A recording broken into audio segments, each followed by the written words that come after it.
Welcome to School of Addiction. Today's episode is about big yourself up, it's time. Addiction is humbling, but recovery is about rebuilding. So for those who are new to the channel, my name is Ashley Bloxham. I'm a therapist. I specialise in childhood and trauma, but I'm also an addictions counsellor. I've overcame addiction. I've studied it right up to PhD, and I also know what it's like to have a loved one who's struggling with addiction. So today's topic is about this idea of bigging yourself up. I think one of the biggest things that I did was tackle that inner critic. That was one of the best things I did for my addiction recovery. And I actually started doing it before I got to the point of stopping the addiction. So I was already working on the way that I talk to myself, so having positive self-talk, becoming my own best friend, my own cheerleader. And I think this is one of the best things we can do, because how we talk to ourselves really does impact how we show up for the world, how we show up for ourselves, how we view ourselves. And just being mindful of the language and changing it can really not only change your trajectory of your addiction and recovery, but also just mental health in general. Hi, Peace and Joy. Hi, LK. How you doing? So how do we change our language? Because we've already been humbled. Addiction's humbling. I've never felt so bloody shite about myself in my entire life, let's be real. So how do we change language when we don't really believe it? So if we've got a negative frame of mind, just saying nice words to ourselves can be really hard. So first of all, and it's probably something you've heard, but it is pretty much the way to start, is think of it as if you were talking to somebody who you cared about, or another way is if you were talking to a child, would you say that? So what I did is I actually got a photo, this is like on my desk, but I got a photo of myself when I was a kid and framed it, and it was on my desk, and I would look at it and remind myself, would I speak to that version of me like this? And if it's not something you'd say to somebody you care about or a child, then you're not allowed to say it to yourself, and just make a rule. And start to introduce words like obviously into your language. So when maybe you're being angry at yourself, or you're feeling frustrated with yourself for something, starting off with, well, obviously you've handled it like that. Because it is obvious, because we all are a product of our childhood, and that shapes us into how we're operating and just integrate with people and our experiences. So using words like, well, obviously you've just behaved like that, or obviously you've just done that or said that, or obviously you're dealing with addiction, or obviously your mental health is rubbish because of X, Y, and Z. So back it up with evidence. And then just say, however, it's not helpful. So then try and reframe it to something else. So you're giving yourself permission to be a messy human being, giving yourself grace and reframing it. And it may feel uncomfortable at first, but if we practice it like anything, it'll start to get more comfortable and easy, and then eventually it'll be automatic. So I'm my first point of contact for if I'm feeling shit, because I know I'm going to be the best person for me, because I'm going to big myself up. And honestly, it's life-changing. How are you doing, One Ill? How are you doing, Battle Pants? Battle Pants, love it. How is everyone today? Just if anyone's listening who's new to the channel, I'm a therapist, so if there's any questions around addiction or mental health, do feel free to ask them. I'll do my best to answer. Hi, Bonnie Blue. I don't like your lifestyle, but you know. What do you mean?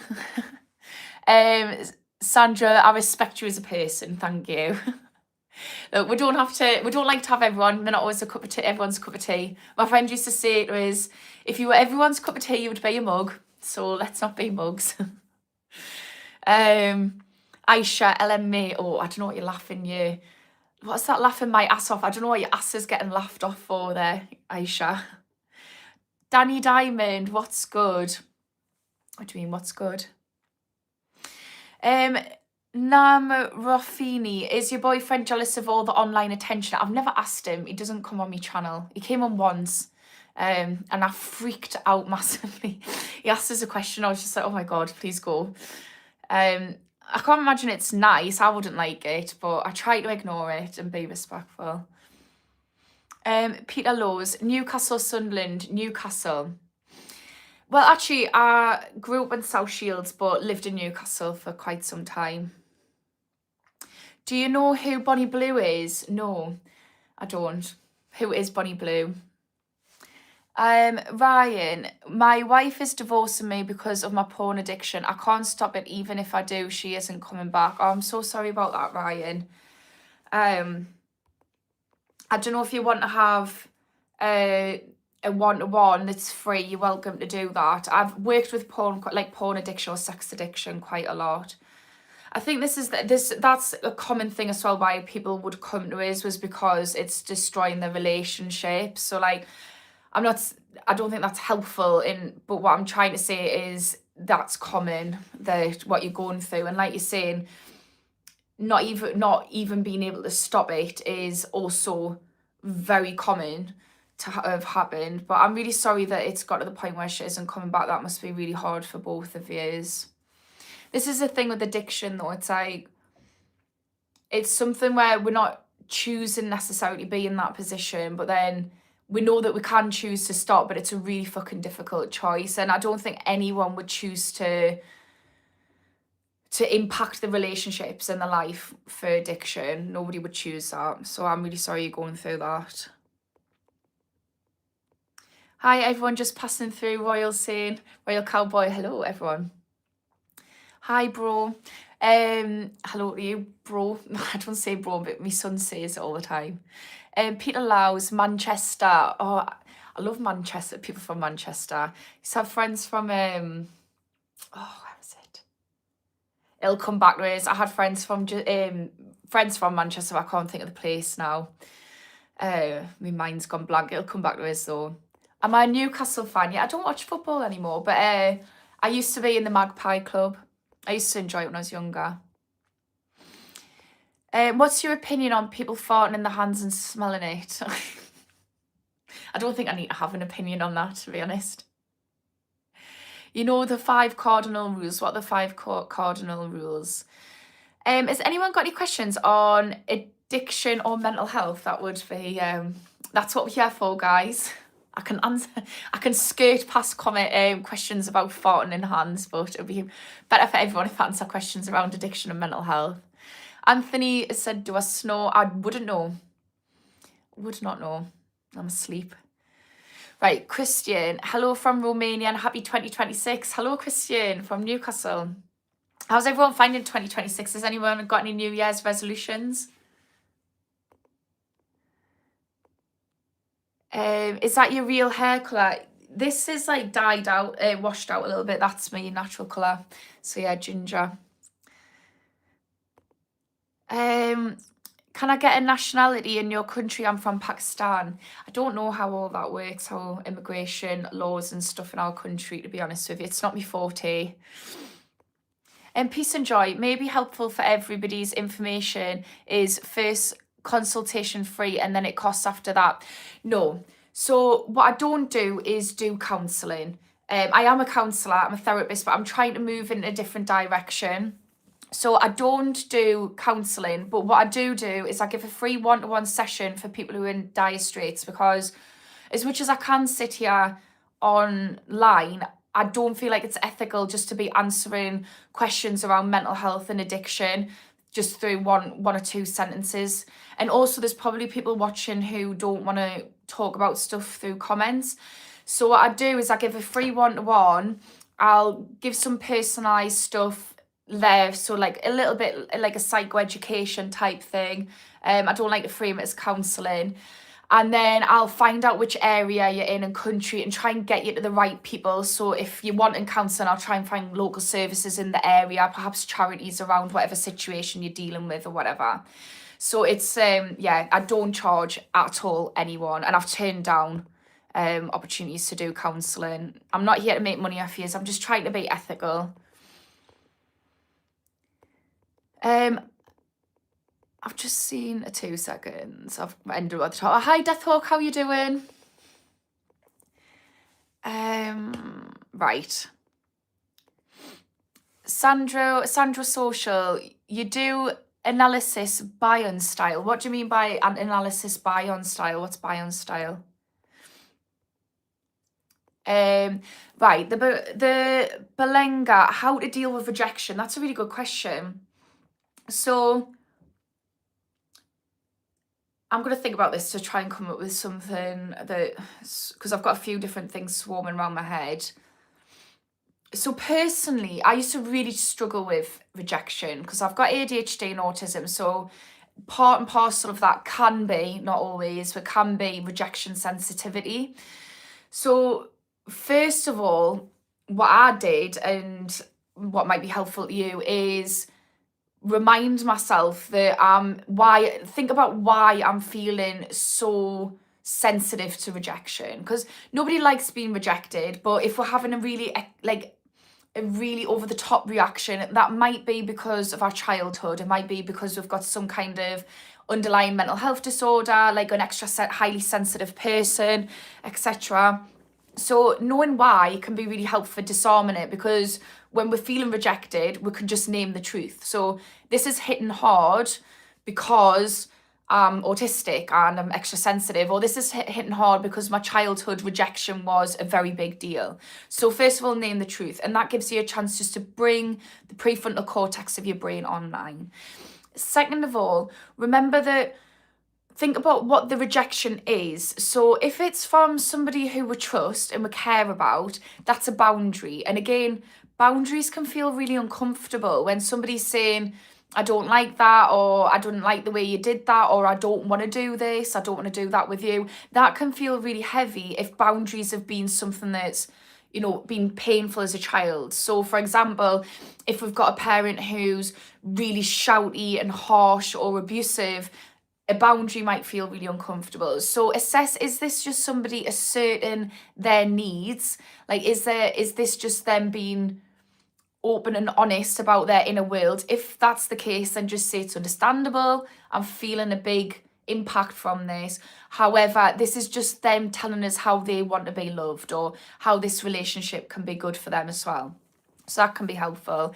If it's rejection from dating or a job or something like that, I always think back to the fact that, think of something where you've been rejected in the past and then something good came out of it. So for example, I remember getting sacked from a job that I did, and I ended up going back to uni, which then meant I ended up doing this, which means I'm doing something I love. So rejection in the past, often rejection puts you where you are now. So I would try and see it in that frame of mind. Again, it's seeing it from a rational standpoint, that rejection might be painful now, but actually we've experienced a ton of rejection, which has led us to a better place.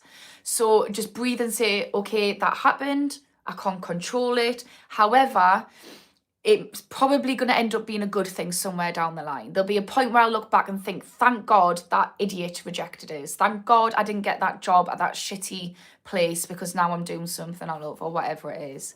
So I hope that's helpful. That's just my take on it.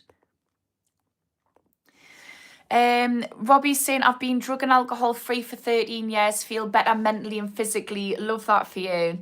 Yeah, you do. I mean, I feel exactly the same. What's your top tip, Robbie, for anyone who's struggling in active addiction? If it's hysterical, it's historical. Yeah, that is such a good thing that Sherry Lawson said. Yeah, if we are having an extreme hysterical emotional reaction, if the emotional reaction is extreme compared to the situation that's happening, it's historical. Any emotional reaction that's just outlandish is based on something in the past. Now, that's not to say that the situation that's happening in the moment isn't bad, but what it is to say is that it's hitting a nerve, and that usually gives you an opportunity to follow the thread back to when you felt like that in the past, and try and go as far back as possible, because a lot of the things that we deal with in the here and now often derive from experiences we had as a child or big traumatic events. So yeah, if it's hysterical, it's historical, and that is information and opportunity to heal and grow. So yeah, love that. Jim, I had the same thing. What did Jim say? I can't even see Jim's comment. Jim, I've had diarrhea for 4 months. Yeah, I don't think I had a solid poo when I was an addict, to be honest with you. It took some getting used to when my bowels started resetting, that's for sure. Yes, I get embarrassed and angry, very much struggle to untangle the feelings of rejection. Thank you, great advice. Yeah, I think that anytime, so this is also a thing of emotional regulation. So if we have like huge emotional regulation, one might be mental health disorders, diagnosed or undiagnosed, or that you're a highly sensitive person. And that's like genetics. So, well, genetics slash epigenetics.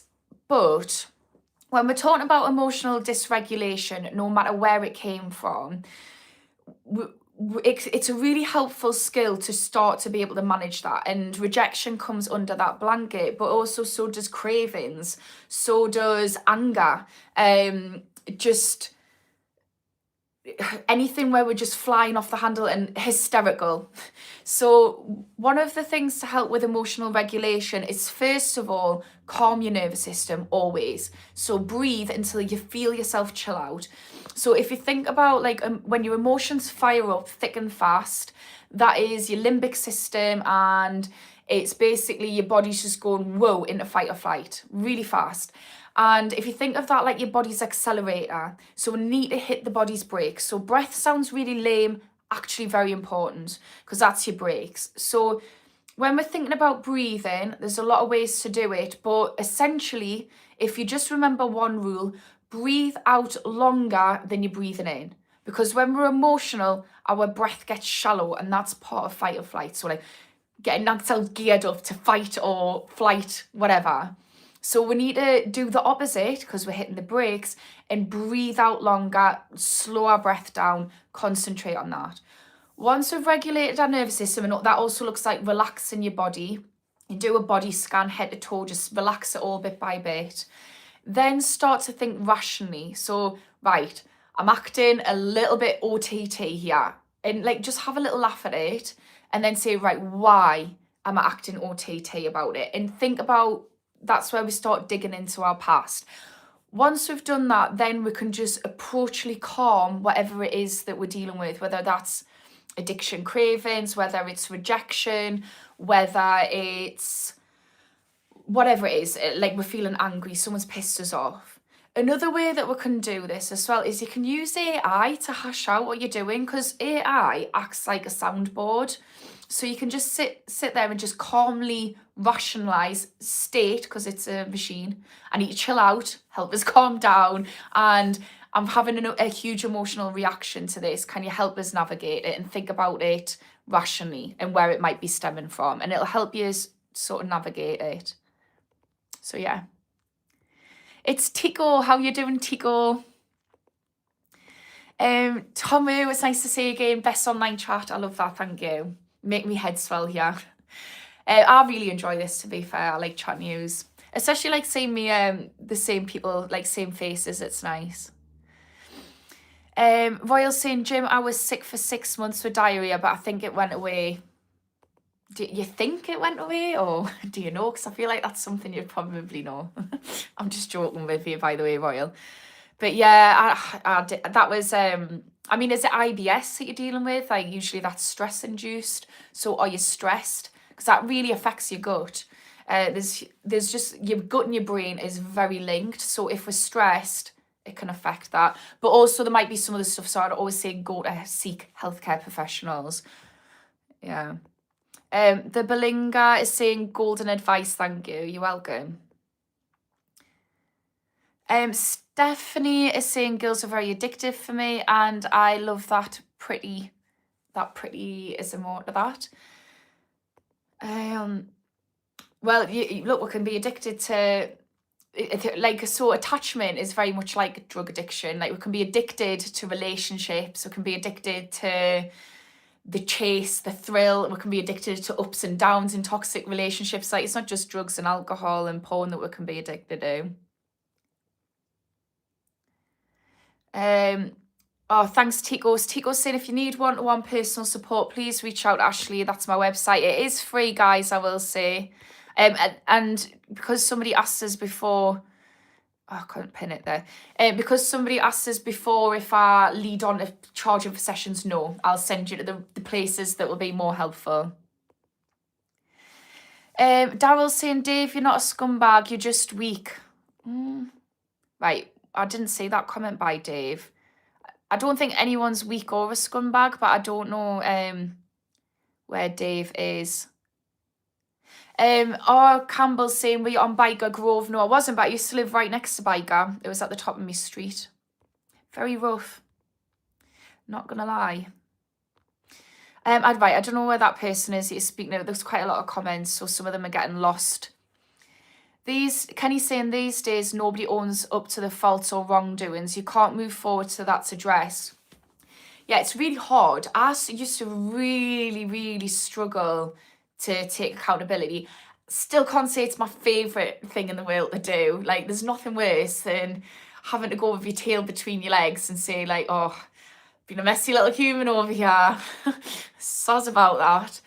But I think the more you practice giving yourself grace and just being like, right, okay, I'm a human, I'm operating on like outdated beliefs that are created in childhood, I'm operating from trauma responses, maladaptive defense mechanisms, we're all doing it, we're all walking, talking wounds, and I've been triggered. So if you can give yourself grace and say, I can understand why that's happened. However, I think we need to, like Kenny's saying, just own up to the fault. One, you're making the other person feel seen and heard. So we always say, like, rupture, we can't stop ruptures from happening. We can't not ever make a mistake. We can't not ever just act like crazy fuckers, because we all are crazy fuckers. So you can't stop that, but what you can do is repair, and that taking accountability is going to strengthen your relationships.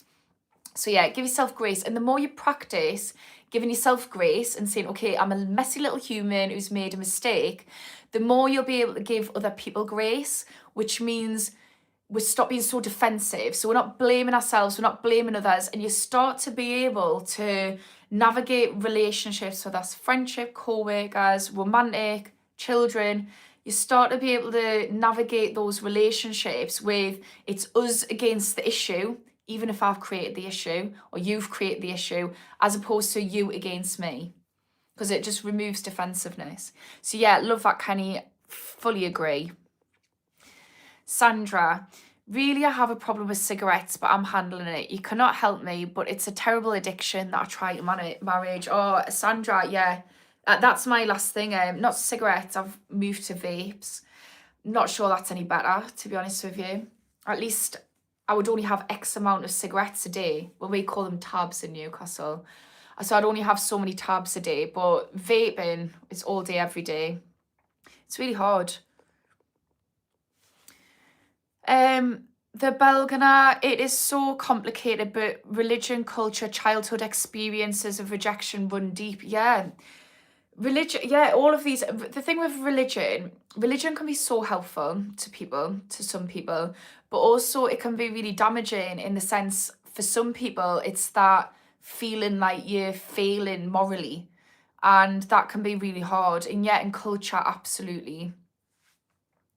And rejection elicits the shame response, as does religion and culture, by the way.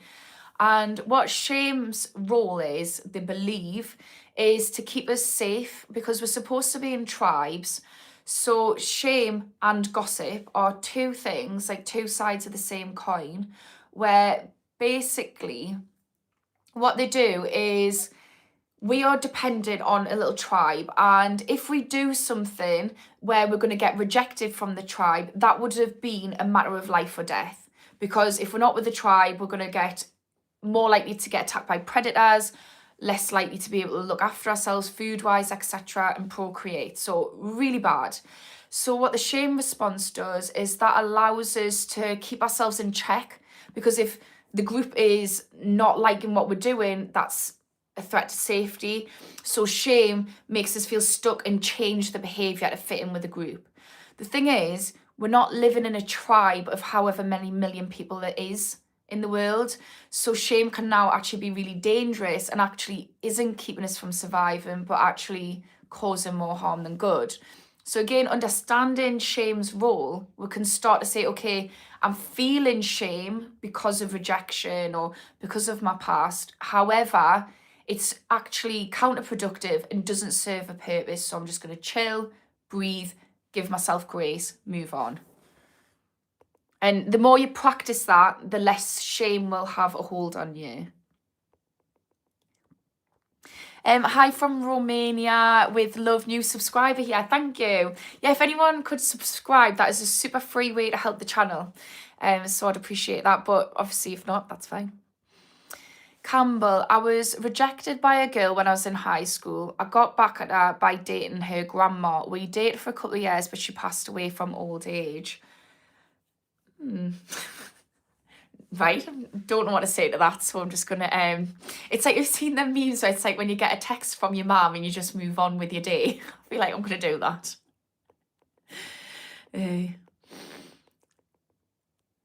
Yeah, Chico's saying please make sure to like the live. It keeps this space visible for people who are looking for support. Thank you. Yeah, it really does help.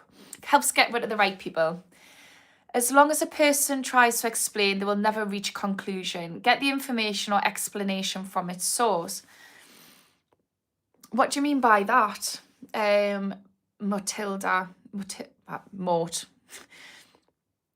Your limp biscuit system. I don't know what that means. Right, Eric, thank you for what you're doing. Thanks. I appreciate that. Oh wait, so the Balanga is saying we retain CO2 by not breathing. So is that what you're talking about when I'm saying breathe out longer? It is something, I can't remember which way around it is, but it's something to do with that. So shallow breaths, I'm assuming, is bringing in more oxygen to your lungs. Yeah, that I'm thinking about that makes scientific sense, because when we're breathing shallowly because of anxiety, or like stress, we're getting ready to fight or flight. So we need more oxygen to get pumped to our muscles so that we can go and just perform faster, better, stronger.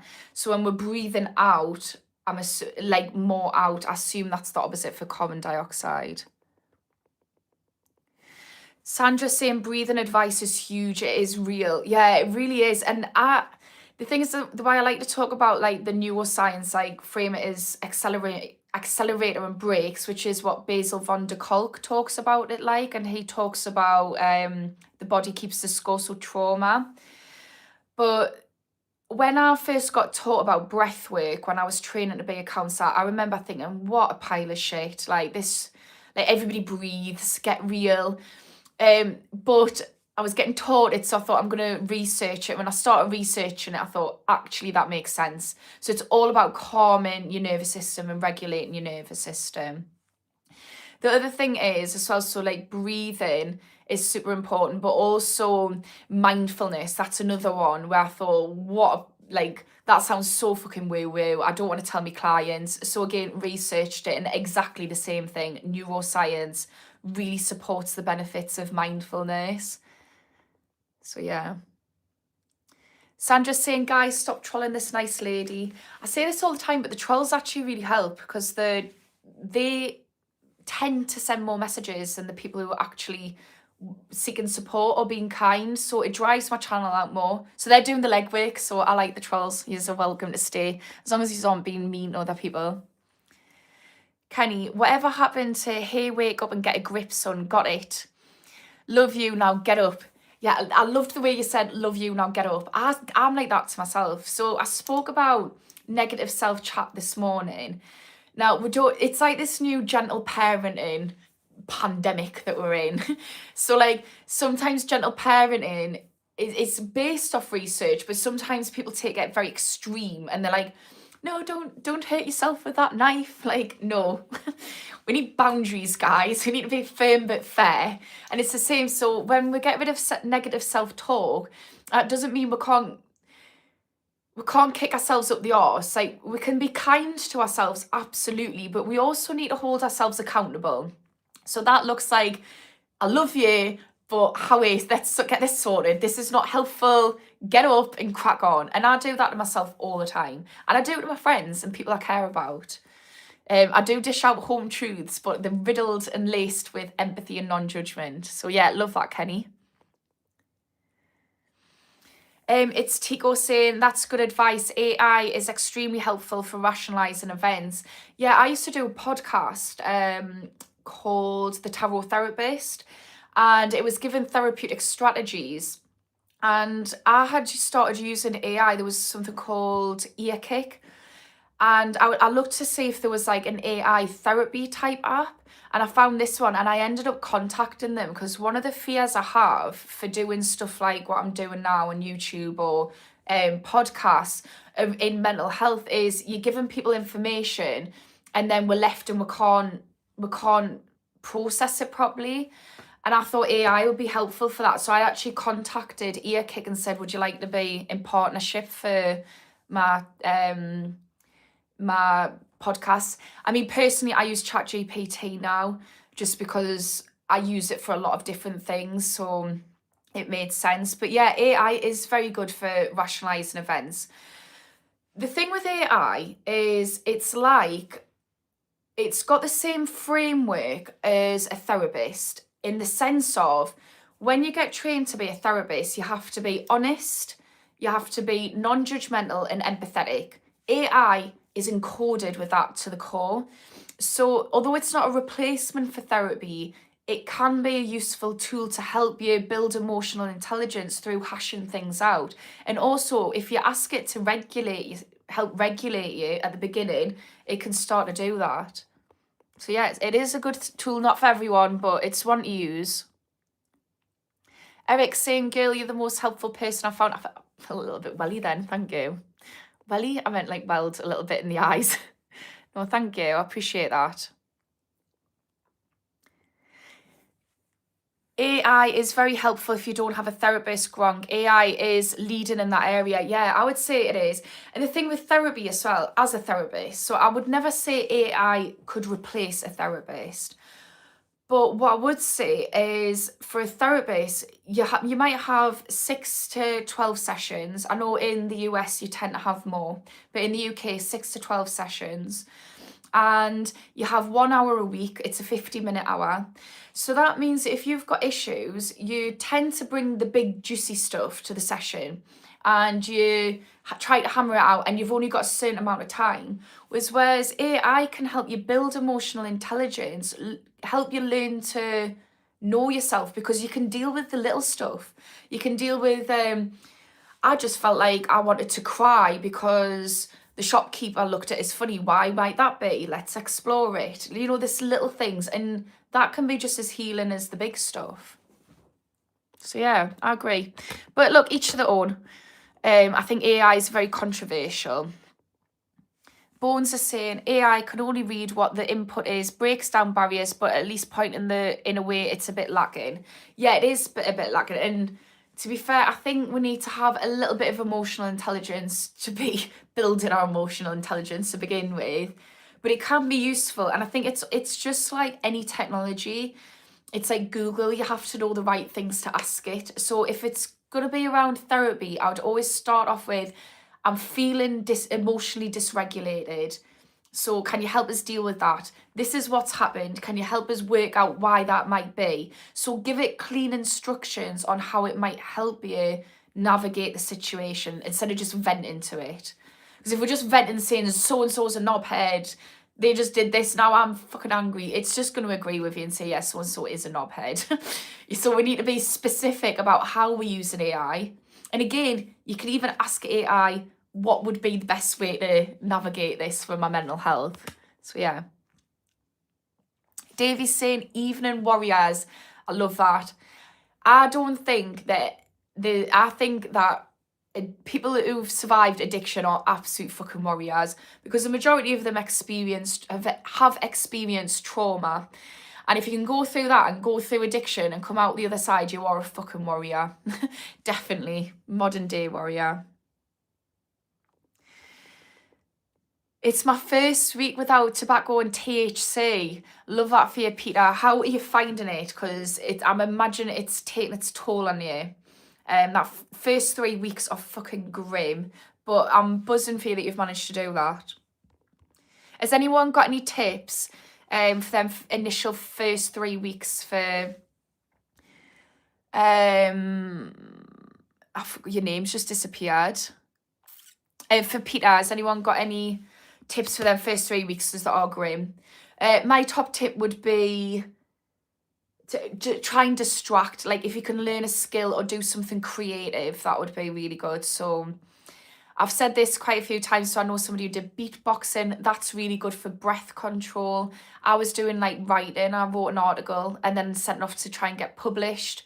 I was writing poetry, which was just to get me thoughts out. But there's loads of different things we can do to distract. Yeah, Bones is saying stay busy. I know people who like lean into cooking, learn it for the first time, get yourself on social media and find little recipes. But whatever it is for you, everyone's got different little quirky interests, haven't we? So the Balanga ChatGPT totally pointed out that religion is about conformance and not acceptance. Yeah, this is the issue I have with religion. My grandpa was a vicar. I think religion is... I'm very spiritual, but I think religion is a way of channeling that, and it can be about conformance and acceptance, especially if you look at the history of it.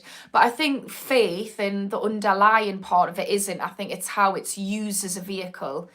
And you can see this in you know, if you look at Muslim, you can see how it's used in different ways. I know people who are Muslim and they've explained the Quran and said it's one of the most sweetest like religions, and it's like you wouldn't harm an ant, but then it can be used as a vehicle, and if we're looking at certain countries and how they're using it. So yeah, I think it can be utilised in a negative way. Cheryl is saying tips: candy, isolation and meditation while withdrawal help me, and solo activities. That's the second person today who's mentioned having a sweet treat can help. I've never heard that, but it makes absolute sense because it gives you a little hit of dopamine. So yeah. So that's good tips. Yeah, meditation, just trying to like, so we'll call it, you can meditate with the cravings. That's called, there's a name for it. I did it in some training for smart training for addiction. It's called craving surfing, I think it is. So it's something surfing around cravings. And it's this idea of just like observing the craving and actually get to the end of it and assess it, like, oh, actually that didn't last as long as I thought it was. And yes, it was horrible, but I overcame it. So just the art of doing that can start to lower the intensity of them. Breathing as well. Death Talk, I agree, Ashley. It doesn't replace a therapist, but it does sound human and is free thinking. So it's not scripted. Some are more accurate than others. Yeah, I agree with that. And you look, it doesn't replace therapy. But I think part of it as well is like therapy isn't always that accessible, especially if you're going through the NHS in England. God, the waiting list, like I got put on a waiting list when I was pregnant and like, didn't even get back to us and I'd already had the baby. Like, it's a bit concerning. Jeremy Bush, hi, I've been getting help for mum's love pats panties addiction since I was 16. It's been a long ago. What kind of help did you get for that? Stella, you really have a beautiful mouth. Thank you, Stella. Hi, are you from Scotland? Eagle said no. I'm from Newcastle, so fairly close to the borders. It's very up north, so, but yeah. Oh, hello, the Solitude Soul. How are you doing? This is my little deep person who comes back. I watched the film Requiem for a Dream 2000. Do you think the film portrays addiction accurately? I've never watched it. What was your thoughts on it? Is it worth watching for people who are struggling in addiction? The Belanga is saying, I agree, Tico, about religion, and I appreciate you pointing it out, but now I feel like crap that you had to set the boundary. Do you mean had to set the boundary with AI? I'm a bit lost here. What helps when one is lonely? Emily, first of all, I want to say if you're lonely, I'm sorry that you're feeling like that. So loneliness is really, really detrimental to our mental health because we're tribal creatures. So it's so important that we're not lonely. So if we're going to be practical about it, first of all, work out why you're lonely. So Is it that you struggle, because obviously I don't know you through a screen, so there might be a number of reasons. Maybe it's that you struggle to trust people. Maybe it's that you've just been unfortunate with friendship circles or whatever. Or maybe it's just that you're feeling like you're not connecting to people around you. So work out why. Could be other reasons. Because when we know why, we can use that as a blueprint, like a roadmap on how to move out. So if, say, for instance, I'm lonely because I don't trust people easily because I've been burned, then we can start to work out, okay, how do I work on discernment and work on that skill? Because clearly, if I've been burnt a lot in the past, I've obviously been too forgiving or not been discerning enough. So the why can give you keys. The other thing with, if it's like proximity, so we're just not in a position to meet people, then start to put yourself in places where you can organically meet people who you can have similar interests with. So I don't know about other countries, but in the UK there's something called Meetup. It's an app, and you can go on the app and you type in a hobby or interest. So maybe it's a writing group that I did, and you can join a writing group local in your area, and it means you're putting yourself in a place where there's going to be like-minded individuals who have similar hobbies and interests. And if we have similarities to people, naturally our limbic systems match up easier and we're more likely to create friendships. So doing that, we can also just start talking to random people, you know, on the bus or wherever. So yeah. And do you know what else is really good, but it's not for everyone? Contact sport. So I go to jiu-jitsu and it's great. Like you're like rolling with each other. You're like beating each other up, and then at the end you've got the other person going, no, you want to choke us out like this, and then you're getting like really good, even though it's not like I've not got any friends from there per se. It's like familiar faces who I get on with, and we're all working together as a team, and that can really cure loneliness. It's like human interaction. Has anybody else got any tips for loneliness? Anybody who's overcame loneliness? The Diddy reversal card, when the sublex has no effect and you get mad like Diddy, who got made out Cassidy and ran out. I don't know what you mean by that, Lewis. Can you I'm dyslexic, so I don't know if I'm not picking up what you're putting down because of that reason. As my friend said today about being dyslexic, sometimes it's like reading Morse code. So Cheryl, I'm in Canada as well, and I wish the public healthcare was as good as England's NHS. Mental health should be prioritised. I dread to think what Canada's healthcare system is like. If you think that England's NHS mental health is a better option. So I've been with a community mental health treatment team, and it took us 2 years. Bear in mind, I've been sectioned as a single parent, high risk, type 1 bipolar, and I was told that I was left there waiting to see a psychiatrist for 2 years. It's horrendous. And somebody who was very close to me was in a mental hospital, and there's a really big shortage of beds in the mental hospitals, which I experienced firsthand. And my friend was there, and he said to them, don't send us home. If you send us home, I'm going to end up killing myself. Like, I'm not ready to go home. He had schizophrenia, and they were like, we need the bed. They sent him home, and he killed himself that day. So I would say if Canada's situation is better than England, sounds like dire straits. It's not great.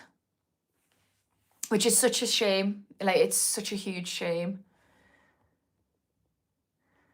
Wrangley, 7 years sober from alcohol, pills, cocaine and heroin. I love that. 7 years is a cycle as well. Your whole body is, well, what would you call it? Updated since then. So I think, actually, this might be myth.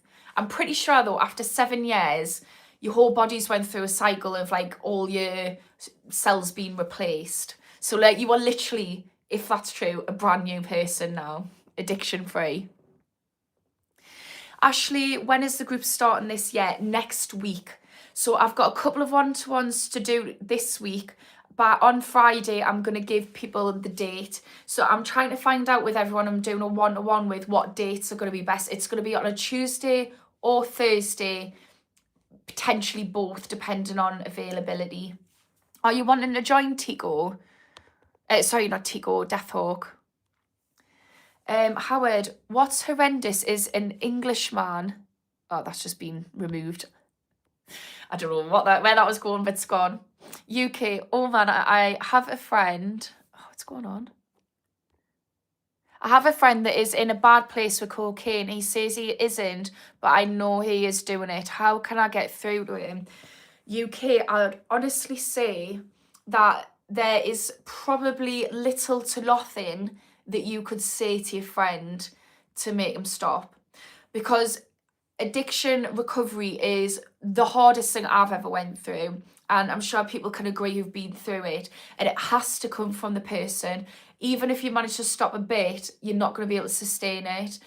So if somebody came through the door to me as a counsellor and they were sent by the mum, the partner, whatever, I would be really open and honest and say, like, look, unless you want to be here, you might as well save that 50 quid and spend it on whatever, because it's not going to work. You need so much grit and determination to do it. What I will say, that what you can do is a friend, because it sounds like you're a really good friend and you're wanting to support, and that is really lucky. Your friend's really lucky to have that. So what I would do is approach it with 3 things. So have some empathy. So work out why addiction occurs and learn that, like, that it stems from childhood trauma often.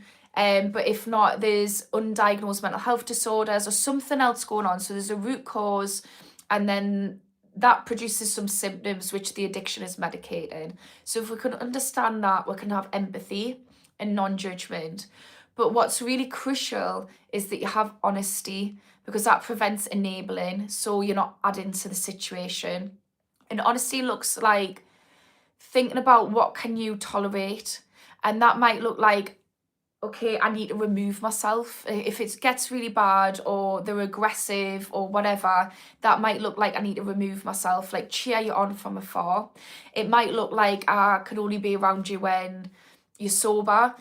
For my friends who were sober, who knew I was addicted, they did something great and said to us, and I'll never forget it.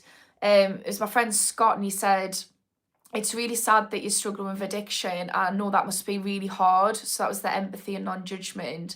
And then he gave us hope and said, I know that you're not always going to be an addict, and I'm rooting for the day when that comes. So he was all right with me being an addict. It didn't affect him, and he was supportive in that way. So just work out honestly how you feel about it and what you honestly can tolerate, and then communicate that, because that'll help the friend and it'll help you. So yeah. Mudbar, Lewis, please keep this civil. Miss Wrong has nothing to do with this. I don't mind about me. I don't know who Miss Wrong is, but I find it funny when people come on here. It's an odd thing to do, isn't it? It's an odd. Maybe that's a bit of an addiction, getting some kind of dopamine buzz out of just spamming people's lives. Right, my last therapy session felt so cold and heartless that I even attacked the architecture of the rooms and the building. Everything looks systemic, plain, lacks effort for nurturing life. What about online? Have you tried online? And look, I'll always say, we don't need to stay with a counsellor. If we're not feeling a vibe, like, you don't have to be with them. And as a therapist, you can feel when someone's not vibing with you. You can feel when somebody's not really getting anything from it. Usually I'd just name that and say, like, something feels off and weird here. But it's the most important thing for therapy to work is the rapport you have with the therapist. So if you haven't got good rapport, you're not vibing with them, you're not vibing with the environment, it's not going to hit home, because as humans, we co-regulate with people we feel safe with. We're more likely to be vulnerable with people we feel safe with. So if it's not right for you, I would suggest, if you can, to move therapists, or another thing you can do is have a conversation about this. Maybe there's some kind of change to be had. Right, Kirk, as a therapist, you can feel when somebody isn't vibing with you. Kirk's just said, I've just said them exact words. You really can't you, Kirk? It's an uncomfortable feeling. It is. You really do. And I used to feel, so if somebody's really anxious, I would feel anxious because naturally as humans, we empathise with people, so we pick up other people's vibes. So if someone's anxious, I'd feel anxious. If somebody didn't want to be here, I'd feel a bit sketchy and weird. Like, you can really tell if they're not vibing with you. I would say it's up to the therapist to name it. However, it's also up to you because you're the expert in you. And sometimes we settle for healthcare professionals because we see them as authoritative and we think that, oh, they're the expert. But you need to remember you're the expert in you. And if you don't vibe with it, then you need to be the expert in you and address that situation, I would say. Aaron's saying the accent is fucking atrocious. Each to their own. It's been voted, I'm sure Geordie's been voted 3rd best accent in England. I think that's probably from Cheryl Cole. I think she did with some favours. Geordie Shaw did with less favours. But yeah, each to their own. Right. We've got Jack saying, love your accent. I'll go. Somebody else saying I sound Liverpoolian, so yeah, we can't be everyone's cup of tea. Right, let's see what other people are saying. Bones, cheap and cheerful, especially if rooms getting smashed up. I don't know what you mean by that, Bones. Davy Cooper, CBT is also brilliant, just saying. I think that therapy, this is another element of picking a therapist.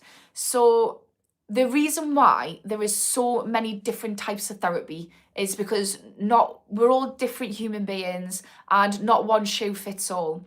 So CBT can be absolutely fantastic for some people, for others, not so much. Personally, I think it's good as an add-on. I would personally use CBT as an add-on, like an extra, not only CBT. But there's some people who I've thought actually they're probably just going to need CBT. So don't be deterred if you try a type of therapy and it doesn't work for you. Because what I don't want you thinking is, oh, well, I tried CBT, didn't work, therefore therapy doesn't work for me. No, CBT might not work for you. Something else like person-centered therapy, psychotherapy might work for you. Equally, I went to therapy and I didn't like my therapist, therefore therapy doesn't work for me. No, you didn't vibe with your therapist. So it's important to understand that. So yeah, CBT can be brilliant under the right circumstances for the right people, but also for some might be absolutely shite.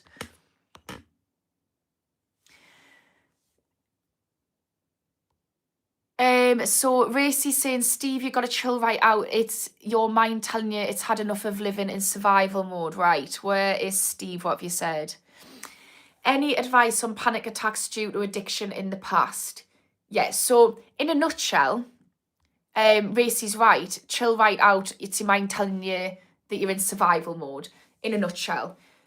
What I'm going to do is expand that. So I think sometimes being rational with your anxiety can be helpful. So what anxiety is your brain going into fight or flight. It's your brain in your body. So your brain, we're producing noradrenaline. Body, we're producing adrenaline. We're also producing other things like cortisol, etc. And what's happening is your brain has detected a threat. So then instantaneously, it then fires up to protect you from that threat through fight, flight, freeze, fawn. Is there another one? I feel like it might be another one. So we're going into fight or flight. And what happens is if we are used to going, so if we go into fight or flight regularly, our brains and bodies can start hitting the button much faster and more frequent than it's meant to. So think of it like a threat button. And all of a sudden your brain's just going threat, threat, threat, threat, threat. And it's just, you're constantly in a state of anxiety. So what we need to do is we need to retrain our brain and our body to chill the fuck out. So first of all, that's our limbic system, firing and wiring. So engage your prefrontal cortex. So that looks like being rational. Chill your body out. That looks like relaxing. So if we're ready for fight or flight, we're like this. We're tensed up, muscles are tense, shallow breath. So do the opposite. Slow your breath down, relax your body, slow your words down, your speech, and just say to yourself, I am safe, I'm in control. Then get your rational brain online. And just practice this. And what you'll notice is, if we've got anxiety all the time, our baseline is here. And anytime something happens, we're like, whoa, craziness, back down. Whoa, chaoticness, back down. What we need to do is slowly but surely, using calming techniques for your body, rational thinking for your brain, you'll see it slowly start to go further and further down until your baseline is here. Then when we spike with anxiety in a normal response to actual threats, then we'll spike up and then it'll come back down. So as somebody who's been whoa, crazy, whoa, irrational up here, huge dysregulation, I have slowly but surely, with practice, got myself down here. So it's very much doable. So yeah, I hope that was helpful. Also, therapy to work out why you're anxious can also be beneficial. Coco saying, I don't believe you have. So I've been accused a few times of looking like I'm quite anxious, but I'm actually just ADHD. So I have managed to manage my anxiety. But yeah, I think it's the fast speaking, the fastness. But yeah, you absolutely can learn it. It's a skill. So your body's learned to fire up anxiety and it can learn to calm it down.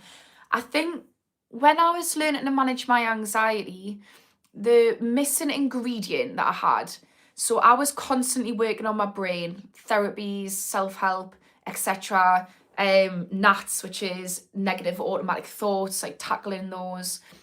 What I started to realise is my thoughts became nicer, but I was still just getting anxiety all the time. And the missing link for me was somatic healing. So that's my body. So I was constantly tensed up, like my posture, my breathing, everything like that. So I started working on stuff like that and doing things like putting yourself in physically stressful situations can help you manage your anxiety as well. So for example, things like martial arts or cold showers even, if you're putting your body under stress, then what happens is your body learns to regulate. So if you're breathing and regulating in these stressful situations, you learn to regulate, and that transfers onto other situations, social situations, which cause you anxiety. So you can work with the body first. Robbie's saying you suffer from anxiety, you can tell. Yeah, I think it's just ADHD. It will present like anxiety because it's very fast paced. And to be real, let's talk about ADHD. ADHD is genes which are activated because of chaotic or traumatic childhoods. So my brain has been wired up around anxiety. So yeah, it will present like anxiety, but I wouldn't identify as being an anxious person. I'm quite chilled and able to manage a situation. And that's why I say it's a skill, even with things like autism or ADHD, where you're naturally dysregulated, or even bipolar, you can still learn the skill of lowering your anxiety. It just takes day in, day out practice. Right. What happened to my comments? Sorry, Soul. I get about between 250 and this morning I had over 1100 comments, so I struggle to answer everyone. But if anyone has a comment that I don't get to by the end of the live, feel free to go on my website and comment it and I'll reply, or go on any of my old videos and I'll reply. Bones, I'm feeling a feeling of impending doom. Yeah, are you talking about anxiety? Well, it is because you're in fight or flight. So if you think about what fight or flight is, it's our response. So it's a safety response to a threat. Now, that might be a perceived threat, but it's something that your brain perceives as threatening. So, or your body, because your body keeps the score as well. So it is, if you're constantly anxious, it's going to feel like impending doom because you're constantly in a state of fight or flight, ready to fight or fight doom. And if you're always like that, it's going to feel like there's always doom just waiting to happen. So it's really important to just learn and practice how to get yourself out of that, and that feeling of impending doom will go away, because that's what your body and brain's saying. It's like doom incoming, and it's constantly saying it and gearing yourself up for it. So I had another therapist on here. I can't remember your name. Was it Kirk? What would you say good advice for anxiety is? Or anybody who's managed to manage their anxiety, can we give some advice on anxiety? Robbie, I too suffered with anxiety most of my life, but Jesus helped me, praise God. Yeah, so prayer is really good for, prayer is really good for, I can't remember the exact neuroscience behind it, so I don't want to say it wrong. But basically, when you pray, it lights up certain parts of your brain interact, and it's really good for lowering anxiety. So it makes sense that helped. And also, for me being someone spiritual, I think sometimes it can relieve anxiety when you feel like, do you know what it is? I'm not doing this by myself. There's something out there. I don't know what it is, but it's got me back. All is well. All is good. It's going to work out. So yeah, that it can be really helpful. But I also know that it's not for everyone. Not everyone's religious or spiritual. Norvson, off topic, but that's a valid question. Let's see if I can find Norvson. Oh, because I don't know what the question is. Norvson, do you fancy commenting again? And I'll I want to see what this question is, how valid it is. Busy Slim, to get over anxiety, a good whiskey or two for the Dutch confidence and go for it. Some people that works for an addiction channel, so I'd say some people that causes anxiety. Right, Tyler, what are we doing on here? So it's an addiction channel, but I'm talking about addiction and mental health. I'm a therapist. I'm talking about both because the two sides of the same coin. So if anyone's got any questions around addiction and mental health, yeah, send it and I'll try my best to answer. Why people always say talks therapist? What do you mean talks therapist? Do you mean talking therapies? That's what I mean. Talking therapies is a type of therapy, if that's what you mean. It's like what the NHS has labelled it, talking therapies. It's person-centred therapy. I think actually though, I don't know if they put CBT in that category. I personally might be getting it wrong. I think it's person-centred therapy, which is a type of therapy which I'm trained in. Solitude Soul, I saw a painting showing a nude woman embracing a dying princess who is in agony. It represents listening and accepting beyond rationalism rules. Why can't therapists truly feel patients' sufferings? So I guess from a theoretical standpoint, so we're taught to feel, so we're taught about empathy, but it's really important as a therapist that we don't get over immersed. So we'll have to walk this tightrope as a therapist of trying to understand, like trying to put ourselves in the client's shoes, but not overly doing it to the point where we're then saturated with the emotions. So say, for instance, if I had someone come in, you're my client, whoever's listening, and you tell us a story about something that's happened to you, and I have a huge emotional reaction to it, I start crying and hyperventilating and like, oh my God, that's the worst thing in the world. It's not going to give you that much confidence that this is the right person. You're going to be like, whoa, I came to you for help and now you seem like you need help. So we'll have to get like the balance between trying to truly feel so understand your suffering, but not feel the suffering, because we need to be useful. So you need somebody to look at it from an objective and subjective standpoint. So yeah, I'd say that's why. But if you feel like you're not connecting with your therapist, then there's going to be more of a disconnect, and maybe you're not getting the level of empathy that you should be having for that to work. Aaron Small, some therapists believe that you should not personally connect with your client or patient.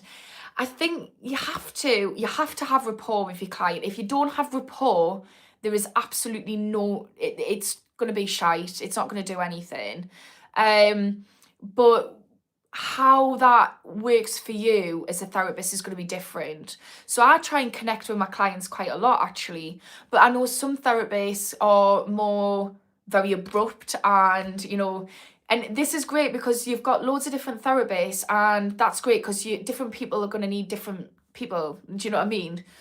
A therapist that might be great for me might be shite for you. And that's the truth of it, because we're all different. Like, we all have different friends and tastes in men because we're all different. So yeah. David, took me 20 years to get there, losing just about everyone and everything. It was hard work, and I had to get honest with the good Lord, then myself. 2 years sober, and life is so much better now. I'm so glad to hear that. Yeah, isn't life grand when you get through the other side? I feel like you've got to walk through the woods to get to paradise, and that's a terrifying walk. But if you can do the work, it's not just about removing the addiction, but it's about doing the inner work. It is such a good feeling. Racy's saying, a good friend who actually cares beats a therapist any day of the week. 99% of people just need someone to listen and vent to. Yeah, and the thing is, so my type of therapy that I've learned a lot of types of therapy, but my main core thing that I learned was person-centered therapy. And that is based on the premise that you have 6 conditions need to be present for therapy to work. And the main 3, the rest we don't really talk about, the main 3 is honesty, non-judgment, and empathy. And if you've got a friend who can be real with you, you know, isn't afraid to dish out truth, but also is empathetic and doesn't ever judge you, that is the same conditions as what you get in a therapy session. And actually, our friends might know us really well, but it might be that we're not yet comfortable. For some people, might not be comfortable opening up with their friends. Maybe it's things they don't feel ready to speak out loud. So sometimes a stranger can be good. Maybe we don't feel like we've got many friends. So there can be reasons why therapy would be good. But also, I agree, yeah, having someone you can trust to hash things out with, as long as we're not staying stuck, as long as we're not trauma dumping, just saying the same thing but never being proactive in it, a friend can be really good. And as long as your friend has all 3 of them characteristics. If your friend isn't empathetic, it ain't going to be helpful. If they're judgmental, it can potentially do more harm than good. And if they're not honest, then again, might not be helpful. You need that friend who's going to be like, you're being a bit of a knob right now. I love you, I'm not judging you, but you're being a bit of a knob. And I've got friends like that. So yeah, that's the type of friends we need. But yeah, I would agree with that. Right, let's see. I'm confused. You teach about how to get high or quit addictions. I don't teach how to get high. I assume anyone who has an addiction knows the best way to get high. Like, I knew how to maximize my drug. I used to get max capacity out of my lines of ketamine. I didn't need anyone to tell us. So I'm not here to tell people how to get high. I'm trying to help people if they want to stop being high. David Leaf, took me 20 years to get, oh, I've read that one. Your therapist is not understanding you, bro. Alchemist is saying, yeah, if you're not connecting with your therapist, it's really got a slim chance of working. And we can always request for a different therapist. And the good thing with therapists, so you don't necessarily need to request for them. If they work for an organisation, you can go to the organisation. But the good thing with therapists is we should be trained, big word, we should be trained enough to realise, to hold the value of the most important thing in this room is the client's well-being. You know, we all should be signed up to an ethical body, which means that the client's well-being is the main thing, not my feelings.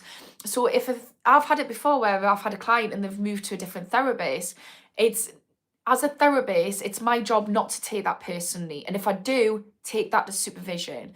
So if you want to change, the therapist should be taking it on the chin. And if they're not, then if they don't know how to take it on the chin, then you definitely should be changing. Second of all, you don't necessarily need to change the therapist. What you might opt for is having an open, honest conversation with your therapist. So I had therapy once, and my therapist was saying something to us which didn't feel right. It really boiled my piss. I was just like, I felt like they were jumping to conclusions. They weren't in my frame of reference. That means they weren't seeing it through my eyes. And it really pissed us off and triggered us. So the next session, I went and said that to her. I said, look, I really didn't enjoy it when you said that. I felt really annoyed, etc. So I named the feelings and we spoke about it. And actually, it was all to do with me. She had said something which triggered something in me, which led back to my childhood. And then we managed to work through that. So it can be helpful to have that conversation with your therapist as well. Unless it's a shit therapist, then they can do more harm than good. And there is some shit therapists out there. Health issues, but at least I'm still alive. Life still isn't fair sometimes, and I still make mistakes, but I do it sober these days. Thank you for what you do, makes a difference. Yeah, I have to agree. Life, look, no, we don't get through life unscathed, do we really? Just because we remove the addiction doesn't mean that life gets easier. What it means is we're removing the thing that helped us get through the hardships of life. It certainly doesn't mean that we make less mistakes. I'm constantly making mistakes, constantly humiliating myself, constantly finding out a new toxic behaviour that I've uncovered that I do and I get embarrassed about. But yeah, I think just learning the art of compassion and being able to do it sober is a really great feeling. So Racy props for quitting cold turkey and weed needs more awareness. Yeah, I say this all the time, Bones. We often have debates about weed on here, and I try to be on the fence with it because I know some people, you know, it's been the difference between having a crack addiction or whatever, or they use it for multitude of reasons. But yeah, weed can be really horrendous. I've seen it really fuck up people's lives. Bones, I don't know who you said that to though, Racy. Where is Bones? I don't know where I don't know where your comment is, Bones. I don't know if you want to send it again. I'll keep floating down the bottom to see it come through. Quitting drinking and drugs is one of the biggest challenges of my life. Be careful, people. Don't quit cold turkey because it can mess you up trying to get clean off the bar. Wean off everything slowly. Yeah, it makes it easier if you wean off it. If it's with alcohol or benzocaines, it can be fatal. So it's really important that you really understand. So knowledge is key in addiction recovery. And learning about whatever you're addicted to, if it can be dangerous, to just quit it. But I removed ketamine. So on paper, removing ketamine and going cold turkey off it, not a danger like alcohol and benzocaines. However, I didn't realise that I had underlying bipolar because the addiction was masking it. And when I removed it, I ended up getting drug-induced psychosis. Now, that was dangerous because if we're in psychosis, you know, it's dangerous. So what I had to do the next time, and my final time when I quit, was reduce down slowly. What is helpful though, because if we start to reduce down, we might get to a point where we're like, because you're doing the thing, you might add a little bit more in and then we're not stopping. So I'd say try and have someone to help you be accountable. So somebody that you're checking in. That might even be going to groups or turning up to stuff like this where you're just keeping addiction recovery in the forefront of your mind. But yeah, that's sound advice, Tommy. So Tommy's saying I was using ketamine as well. I'm glad I got off it as well. Addiction can mask a lot of core factors for psychological conditions that you never knew you had. Yeah, I was masking autism, ADHD and bipolar. I first got diagnosed with ADHD. Then when that started to manage it a bit better, then bipolar showed a slush head. Then after that, then the autism came out when I started managing those two. people don't really talk about the root of addiction enough. There's always a deep set reason. Yeah, Racy, they don't. And I think this is where it can be really harmful, because I don't know about you guys, but I sat there and felt like I was a broken, failing, shitty human being for the majority of my addiction. And learning about why addiction occurs and having those light bulb moments of, oh, actually, I'm textbook of somebody who would have addiction. So as soon as I learned that, I was then able to drop the shame, and that made it a much easier process than, you can't beat addiction if you're beating yourself up. And if you're beating yourself up for something that you were more susceptible to have because of childhood, then, or undiagnosed mental health disorders, or both, that's really not helpful. Anyways, guys, I'm really tired. I've stayed on a bit longer than usual. So I'm going to go. I'll answer one more thing, and I'll end it there. Weed can mask your better self and prevent you from hitting your true potential. Trust me, guys, don't smoke it if you want to be productive. Yeah, I think though look, I want to stay very neutral on weed, because I do know people who it literally has been the difference between them struggling with crack addiction or heroin addiction or severe alcohol addiction, and for them smoking weed has been a much better fate than that, and actually they are being productive and living a really happy, fulfilled life. For other people, I have seen weed destroy people's lives firsthand. So I really want to not get into the debate on it. But yeah, it's Anyways, thanks everyone for joining. I'll be back on Wednesday at 10 a.m. and 9 p.m. on Wednesday. And if anyone could give us a like and subscribe, that would be really helpful to the channel and super free. But if not, just thanks everyone for coming. If I've missed your comment and you want us to answer it, just go on my website, schoolofaddiction.co.uk. If anyone's in dire straits and needs free one-to-one, like a one-off one-to-one, I'm happy to do that. Again, go to my website, Tico's pinned it. And I'm starting an addiction group next week, which there's some spaces to join if anybody wants to do it, also free. Thanks to the likes, guys, I can see them floating up. So thanks very much, and it was lush speaking to you, and speak to you soon. Bye.